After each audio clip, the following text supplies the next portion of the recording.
in Salem, Massachusetts, where their teenagers started exhibiting typical teenage behavior almost. Well, they slammed doors, yelled, and in some cases claimed that there was a dark entity which was following them menacingly.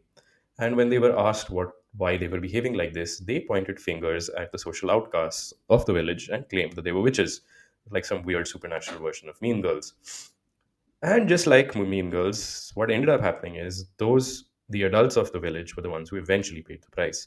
In this case, with 20 people being hanged and another 150 being in jail with little to no legal process. For the longest time, this was assumed to be a case of mass hysteria, with the religious sentiment at the time really contributing to the paranoia. But in 1976, researchers came up with a very interesting alternate theory, and they blamed the most Mean Girls villain of all, claiming that it was spoiled bread that did it, or specifically bread which was contaminated with ergot.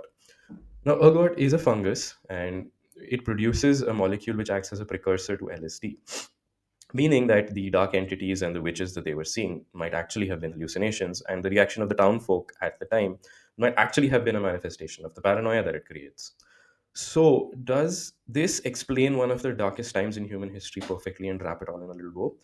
Unfortunately, not, because the other symptoms of ergot poisoning, which include severe vomiting, diarrhea, and gangrene so bad that it can actually cause limbs and digits to fall off, were not ever documented. And bear in mind that this is a very well documented part of history. So, what do we take away from this? Don't do drugs, kids, and don't eat moldy bread. And like and follow for more.